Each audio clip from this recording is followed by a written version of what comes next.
అమ్మని లక్ష్మీదేవి రూపంలో మనం చూస్తున్నాం కాబట్టి వారాహి అమ్మ రూపంలో అంటే కొంచెం కానీ వారాహి అమ్మని లక్ష్మీదేవి రూపంలో అష్టలక్ష్మి రూపంలో మనమైతే చూస్తున్నాం కనుక అమ్మకి భయపడాల్సిన అవసరం లేదు కదా.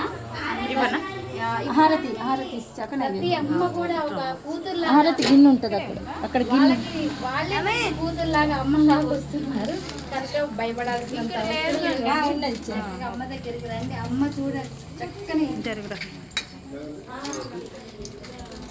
పదక్క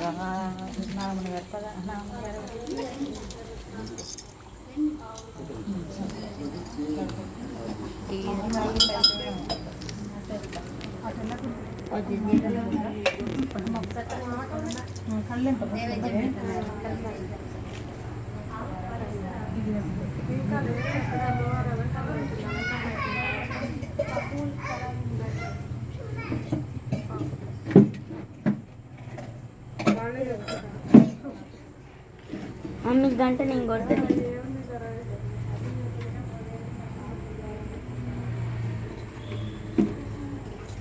అమ్మ అయితే మనకి ఎక్కువ టైం ఉంది అనుకుంటే అమ్మ అలంకరణ మనం దగ్గర చేసుకోవచ్చు. కానీ ఈ రోజు వీడియో అందరికి అమ్మ చేసేటువంటి సంకల్పాలు నెరవేర్చుతుంది కాబట్టి తెలియాలనే ఉద్దేశంతో ఈ రోజు వీడియో అయితే తీయడం జరిగిందండి. నవరాత్రులు స్టార్ట్ అయ్యాయి. ప్రతి ఒక్క భక్తులు కూడా వచ్చి అమ్మని ధరించండి. 26వ తారీఖు నుంచి మాల వేసుకునే వాళ్ళు ఉంటే ముందుకు రావచ్చు. ప్రతి ఒక్కరి మనసులో సంకల్పం నెరవేరాలని అమ్మని కోరుకుంటున్నాను. ప్రతి ఒక్కరు నేను ఇక్కడికి వచ్చాక నాకు 2 ముగ్గురు ఫోన్ చేశారు మా సంకల్పం నెరవేరాలని కోరుతున్నాను.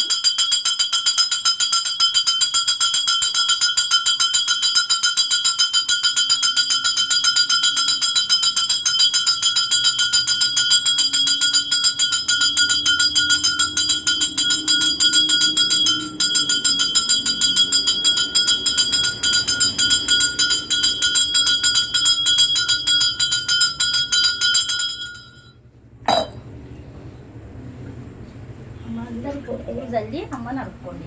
గూడు కట్టుకోండి.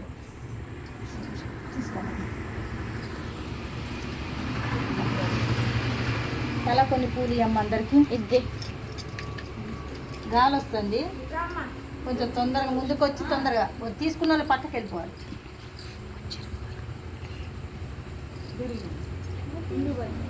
వెళ్ళిపోవచ్చు అక్క తన 2 పూలు ఇస్తే బయట చేసి సమర్పయామి. అమ్మ జరుగుతుంది. నేను పూలు ఒక్క నిమిషం ఇస్తా పూలు అమ్మకి చల్లి అమ్మని కొంగు బట్ట అడుక్కుందరు.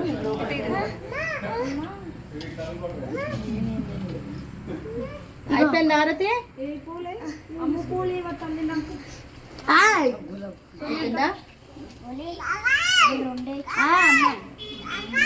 అక్కడ ఉండే అక్క సరిపోలే చల్లినా ఫస్ట్ అమ్మకి అనుగ్రహం అడుగుతా. పూలు చల్లిందా? ఓం శక్తి. నువ్వు ఇస్తావా?